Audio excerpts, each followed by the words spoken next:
नमस्कार, मैं हूं आपके साथ अनुराग मुस्कान। सोने से पहले जाग जाइए, अपनी आवाज को अंजाम तक पहुंचाने के लिए घंटी बजाइए। नंबर आप जानते हैं 8422840000 और इस नंबर पर जैसे ही आप मिस्ड कॉल देते हैं आपको एक मैसेज मिलता है। मैसेज में एक लिंक होता है, लिंक में आप अपना वीडियो रिकॉर्ड करके हमें भेजने की सहूलियत पाते हैं। अपना वीडियो मैसेज रिकॉर्ड करके हमें भेजना मत भूलिएगा, हम रोज अपने कार्यक्रम में आपकी राय दिखाते हैं। अब बात करते हैं आज के मुद्दे की। आज का मुद्दा क्या है?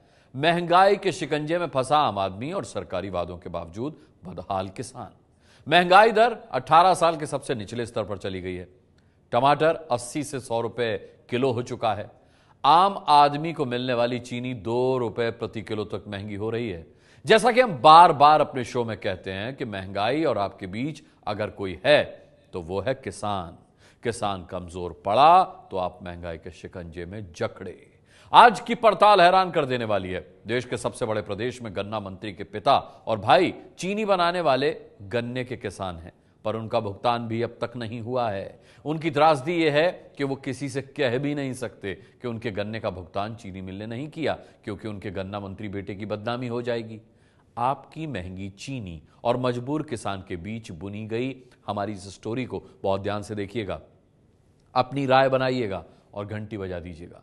हमारी मांग है कि गन्ना किसान का भुगतान 14 दिन की तय सीमा में हो। भुगतान न करने पर चीनी कंपनियों पर कार्रवाई का कानून बने।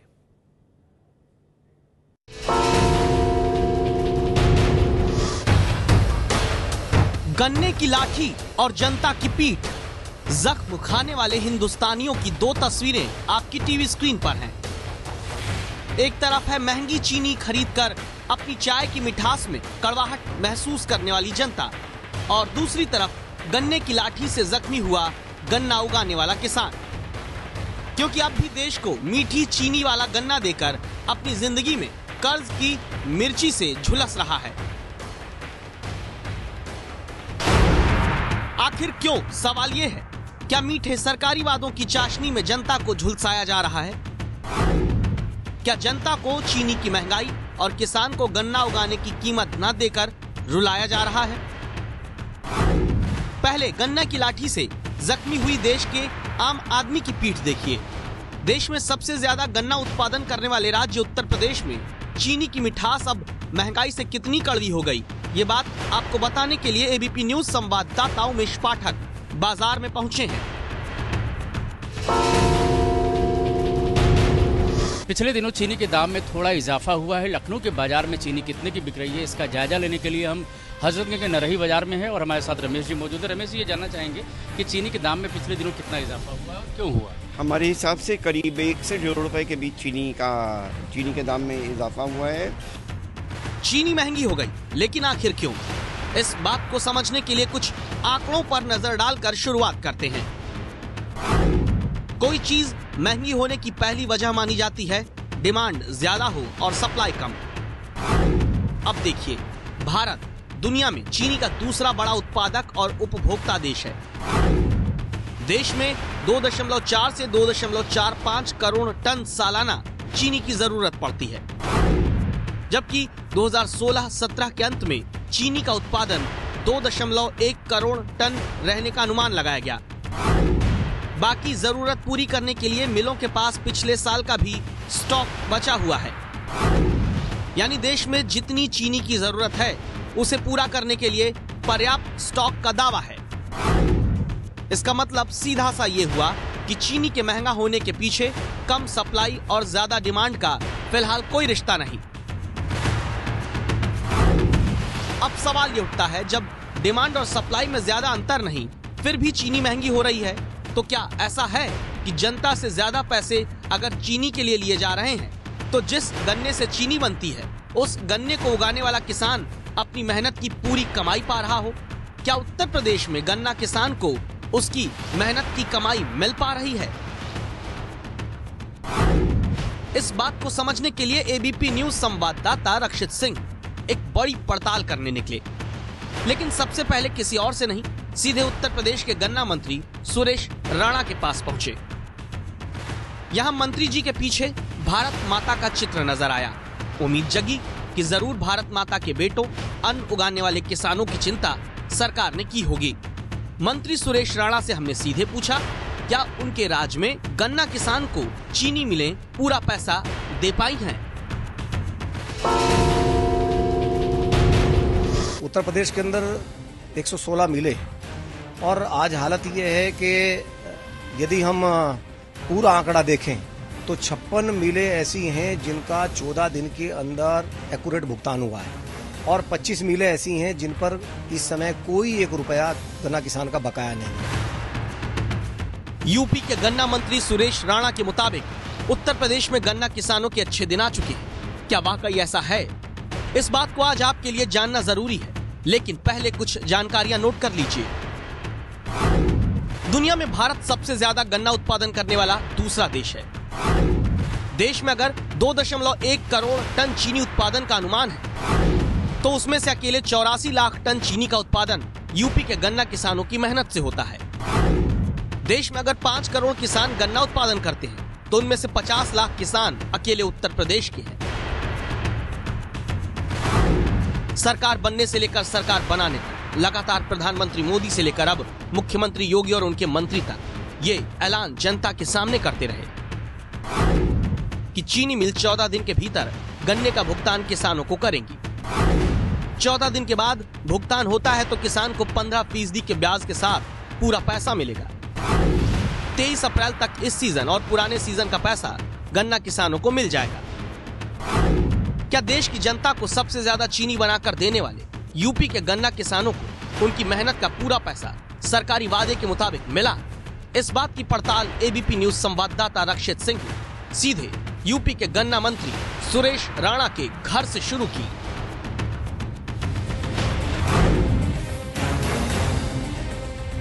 उत्तर प्रदेश के गन्ना मंत्री सुरेश राणा का खुद का परिवार गन्ने की खेती से जुड़ा हुआ है।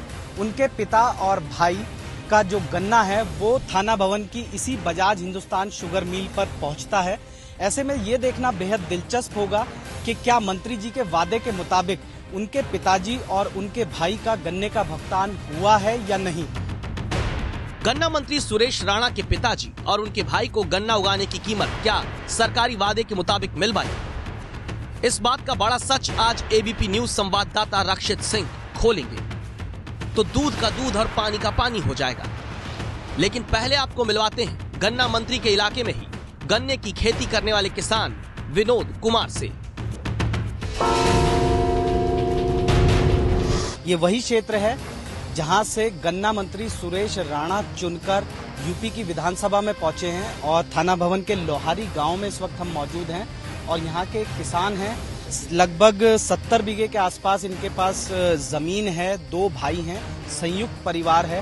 20 से 22 लोगों का परिवार है जो पूरे तरीके से इसी गन्ने की खेती पर पूरे तरीके से निर्भर है। यही गन्ने के खेत हैं जिसमें ये लोग खेती करते हैं और यही 70 बीघा जमीन जो है इनकी आजीविका का जरिया है। 20 से 22 लोगों का जो परिवार है उसके भरण पोषण की जिम्मेदारी जो है वो इसी गन्ने की फसल के ऊपर निर्भर करती है। करीब 4 लाख रुपए गन्ना डाला उसमें और हमें 50% का 2 लाख रुपए करीब हम पेमेंट मिला अब तक और उससे अभी तक कुछ नहीं हुआ। ना कि 20 फरवरी तक का पेमेंट है हमारा। इस साल के पेमेंट का कोई न उम्मीद लग रही ना हमें कोई आश्वासन दे रहा कोई। और मंत्री का क्षेत्र में मतलब बड़ा खुशी हो रही थी। भाई गन्ना मंत्री हमारे हुए सुरेश राणा जी कुछ करेंगे तो अभी तक तो कुछ एक्शन हुआ नहीं इसमें कुछ भी। तो ऐसे में उम्मीद जो थी, उम्मीद तो जाहिर तौर पर है जब गन्ना मंत्री बने तो आपको उम्मीद तो रही होगी। बहुत बड़ी उम्मीद रही और आज भी उम्मीद पे हैं। अगर वो आज बल करा दें तो बच्चों के एडमिशन हो रहे हैं, फीस हो रहे, सब कुछ हो जाए तो हमारा उद्धार हो जाएगा, बेड़ा पार हो जाएगा। हम तो हमारा सब डिस्टर्ब हो जाएगा। उधार लेके कर रहे हैं। बाकी तो पिछला दिया को सोसाइटी नोटिस भेजिए उनका क्लियर करा। बैंक वालों ने पैसा रोक रखा, जो मिला था वो भी रोक रखा उनमें। अभी माफ होगा, कर्जा माफ होगा, उसमें हमारा पैसा भी रोक रखा अभी। अब क्या पता कितना होगा कितना नहीं होगा। और उधार लेके हमने बच्चे एडमिशन कराए, कुछ रह रहे अभी और कुछ करा दिए। यानी गन्ना मंत्री के इलाके के ही किसान को गन्ना उगाने की कीमत अब तक सरकारी वादे के मुताबिक चीनी मिल नहीं दे पाई। और अब आप चौंक जाएंगे ये जानकर कि किसानों के मुद्दे पर कैसे दिया तले अंधेरा उत्तर प्रदेश में फैला है। एबीपी न्यूज संवाददाता रक्षित सिंह के हाथ आए इस कागज को बहुत ध्यान से देखिए। शामली के थाना भवन स्थित बजाज हिंदुस्तान चीनी मिल के ये कागज बताते हैं कि रणवीर सिंह, जो कि उत्तर प्रदेश के गन्ना मंत्री सुरेश राणा के पिता हैं, इन्होंने 2016 और 17 के पेराई सीजन में 1296.55 क्विंटल गन्ना मिल को दिया था, जिसका भुगतान इन्हें 3,94,178 रुपए 40 पैसे मिलना चाहिए था। लेकिन मिल के कागज बताते हैं कि उत्तर प्रदेश के गन्ना मंत्री सुरेश राणा के पिता रणवीर सिंह को ही उनके गन्ना उगाने की कीमत अब तक सिर्फ 1,56,536 रुपए 55 पैसे मिल पाई है।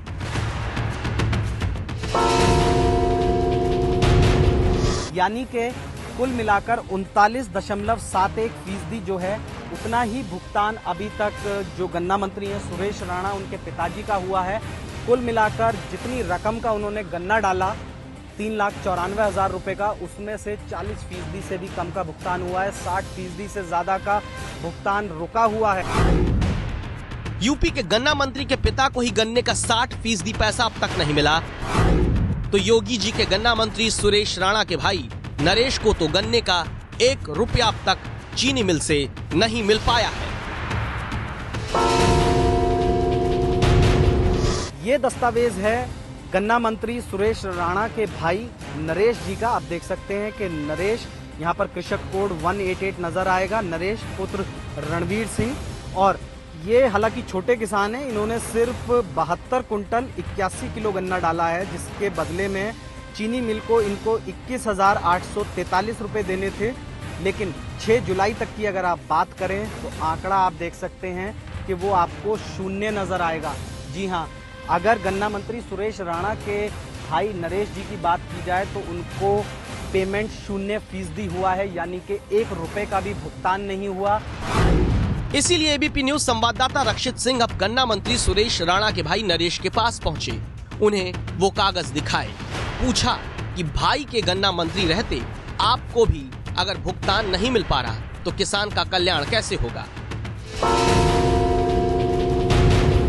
जो 100% पेमेंट करवाने वाले वादे हैं मंत्री जी के, वो तो झूठे साबित होते हैं।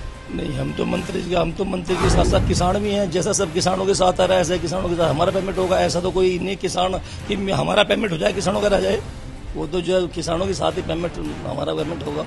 अगर किसानों को तो हमारा, वो किसानों से अलग हम पेमेंट कैसे ले लेंगे, हो नहीं सकता। मंत्री जी के घर में पैसा नहीं मिला तो घर चल जाएगा, लेकिन उस किसान का क्या जिसे कर्ज लेकर अपना घर चलाना पड़ रहा है।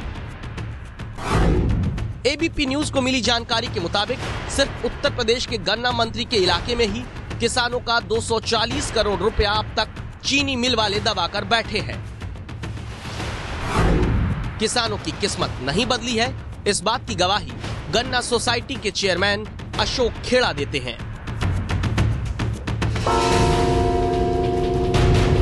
किसान का बेटा होने के नाते तो लोगों को बहुत उम्मीद है, थी, रहेंगी भी।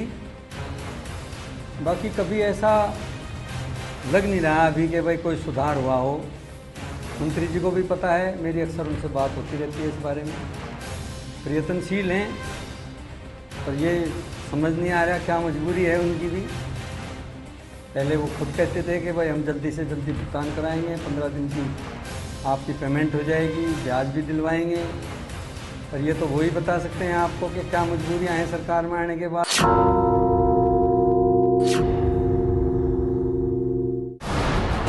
उत्तर प्रदेश के गन्ना मंत्री सुरेश राणा के इलाके से सटे और केंद्रीय कृषि राज्य मंत्री संजीव बालियान के इलाके मुजफ्फरनगर में जब एबीपी न्यूज संवाददाता रक्षित सिंह पहुंचे तो उन्हें चीनी मिल का ये बोर्ड नजर आया, जहां नाराज किसानों ने ही अब इस बोर्ड पर पेंट करके लिख दिया कि ये मिल सबसे बड़ी किसानों की बकायेदार है। शामली जिले के बाद हमने रुख किया मुजफ्फरनगर जिले का, और इस वक्त हम मुजफ्फरनगर जिले की बुढ़ाना चीनी मिल पर खड़े हुए हैं। और आप देख सकते हैं कि ये बजाज हिंदुस्तान शुगर लिमिटेड की इकाई है बुढ़ाना स्थित। और इस चीनी मिल की सबसे बड़ी खासियत या सबसे बड़ी खामी कहें तो वो ये है कि ये उत्तर प्रदेश की उन चीनी मिलों की फेरिस्त में शुमार है जिनका गन्ने का भुगतान सबसे ज्यादा पिछड़ा हुआ है। अभी तक इस चीनी मिल ने महज 53% का भुगतान गन्ना किसानों का किया है। मुजफ्फरनगर में गन्ना किसानों की हालत का अंदाजा किसी सरकार के रिकॉर्ड में नहीं दिखेगा।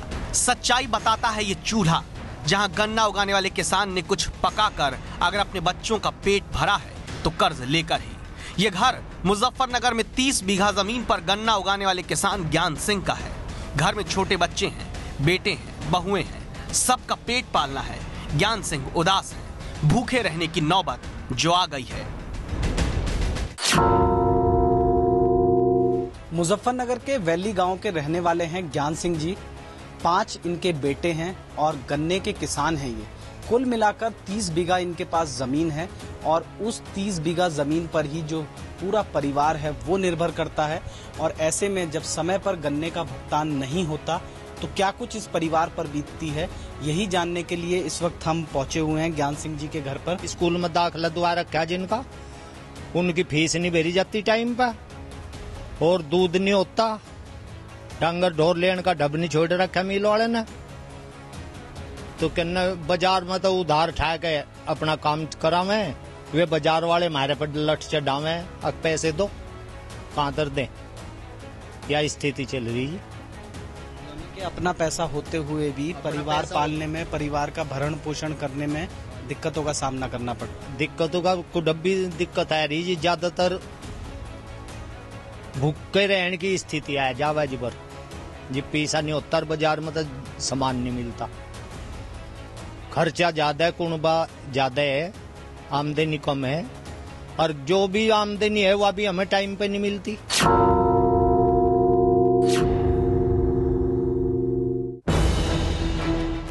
जुलाई में किसी को बच्चे का दाखिला कराना था, गन्ने का भुगतान नहीं हुआ तो बच्चे का एडमिशन रुका है।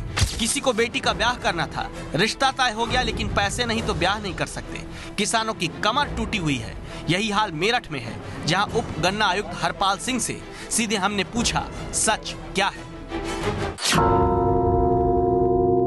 तो यहाँ पर टोटल देयता 3826 करोड़ की थी, जिसमें से 2918 करोड़ का भुगतान हो चुका है, जो लगभग 76% के आसपास है। लगभग 900 करोड़ का भुगतान शेष है। इस बीच आपके मन में यह सवाल भी जरूर पैदा हुआ होगा कि आखिर क्यों चीनी मिल वाले जनता का पैसा नहीं देते या वक्त पर नहीं देते। इस बात को समझने के लिए कानपुर में नेशनल शुगर इंस्टीट्यूट के निदेशक नरेंद्र मोहन से हमने बातचीत की। इस समय चीन जो दाम है गन्ने का वो 315 रुपए प्रति क्विंटल है। अब अगर आप 10 की रिकवरी मान लें कि 1 क्विंटल गन्ने से 10% चीनी या 10% चीनी बनती है, तो लगभग 31 रुपए 50 पैसे तो केवल गन्ने की कीमत आ गई। ये वह कीमत है जो कि सीधे सीधे देनी है। इसके ऊपर भाड़ा भी देना पड़ता है, केन परचेज टैक्स भी होता है, सोसाइटी कमीशन भी होता है, तमाम तरीके की चीजें होती हैं, जिसको कि हम ये मानते हैं कि 330 रुपए प्रति क्विंटल गन्ने का दाम पड़ रहा है। यानी कि अगर 10% रिकवरी किसी चीनी मिल की है तो 33 रुपए प्रति किलो तो उसका केवल गन्ने का दाम हो गया। तमाम तरीके की उसके ऊपर इनडायरेक्ट जो कि वेरिएबल कॉस्ट भी कहूंगा मैं, कि फिक्स कॉस्ट है, वेरिएबल कॉस्ट है, वो भी आती हैं।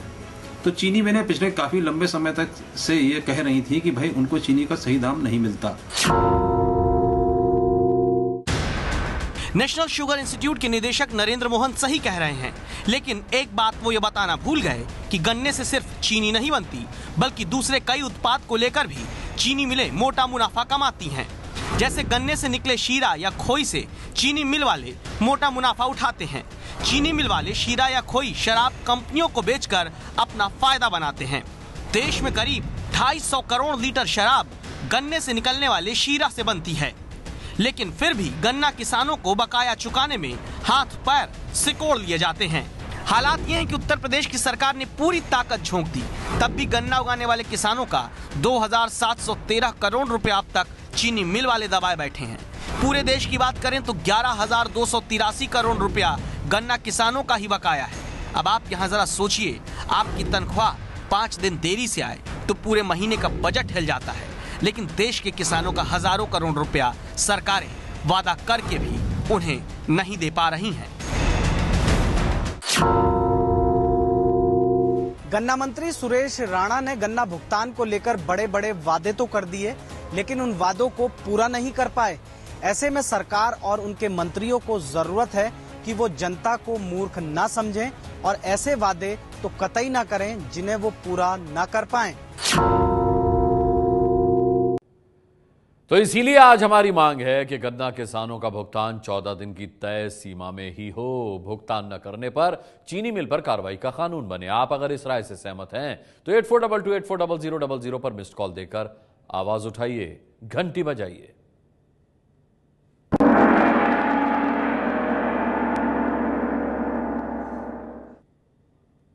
हमारी दरअसल मान्यता यही है कि जहां जनता का हित वही है खबर। जैसे दिल्ली में डेंगू और चिकनगुनिया के खतरे से बचाने के लिए कूड़ा संकट पर हाईकोर्ट की तरफ से जांच की जिम्मेदारी मिलने के बाद एबीपी न्यूज की रिपोर्ट दिल्ली हाईकोर्ट ने फिर देखी। एमसीडी और दिल्ली सरकार से हाईकोर्ट ने क्या कहा, दिखाते हैं आपको इस फॉलोअप रिपोर्ट में। हम खबर को दिखाकर भूल नहीं जाते, हम खबर को कभी बीच में नहीं छोड़ते। अंजाम तक हर खबर का पीछा करता है एबीपी न्यूज। दिल्ली कूड़ा संकट पर हाईकोर्ट की सख्ती के बाद एमसीडी हरकत में आई है, पर दिल्ली के कई इलाकों की तस्वीर अब भी बहुत बदली नहीं है। अपनी ताजा जांच रिपोर्ट के जरिए हाईकोर्ट को आज हमने ये दिखाया, बताया कि एमसीडी अपने दावों में कितना खरा उतर सकी। हमारी पूरी पड़ताल को देखने के बाद हाईकोर्ट ने एमसीडी से कहा, आप लोगों को समय बताएं कि कब से कब तक वो कूड़ा डालेंगे, इसका एक रोस्टर बनाएं, पायलट प्रोजेक्ट के तौर पर इसकी शुरुआत करके देखें। हाईकोर्ट ने कहा, एनडीएमसी में जिस तरह सफाई कर्मचारियों के अटेंडेंस की पड़ताल होती है, ऐसा तीनों नगर निगम क्यों नहीं करते? दिन भर में 3 बार सफाई कर्मचारियों की अटेंडेंस की आप जांच कीजिए। हाईकोर्ट ने एमसीडी से यह भी पूछा कि दिल्ली में लैंडफिल साइट की कमी को लेकर क्या किया और आगे क्या करने वाले हैं। जबकि दिल्ली सरकार से हाईकोर्ट ने पूछा कि अनियमित कॉलोनियों को नियमित करने से पहले कभी इस बारे में सोचा था कि इसका दिल्ली के कूड़े पर क्या असर पड़ेगा। एबीपी न्यूज के काम की हाईकोर्ट ने आज फिर तारीफ की, कहा आपने बहुत मदद की, आगे भी इस तरह काम करते रहें। आप एमसीडी की स्टेटस रिपोर्ट के आधार पर नहीं बल्कि अपने तरीके से काम करें ताकि दिल्ली का सच सामने आता रहे। 30 मई को हमने दिल्ली कूड़ा संकट पर पहली रिपोर्ट देश को दिखाई थी, जिसके बाद एमसीडी की घंटी बज गई। हाईकोर्ट ने एबीपी न्यूज पर दिल्ली सरकार से ज्यादा भरोसा किया। दिल्ली में गंदगी का जांच का जिम्मा एबीपी न्यूज को दिया और राष्ट्र निर्माण की खातिर हाईकोर्ट की तरफ से सौंपी गई जिम्मेदारी को एबीपी न्यूज लगातार निभा रहा है। दिल्ली कूड़ा संकट पर अगली सुनवाई अब 2 अगस्त को होगी, लेकिन हाईकोर्ट के आदेश पर पूरी दिल्ली में गंदगी की पड़ताल हम लगातार करते रहेंगे और जनता को राहत मिलने तक इसी तरह घंटी बजाते रहेंगे। अब तक 60 लाख से ज्यादा मिस्ड कॉल्स, घंटी बजाओ।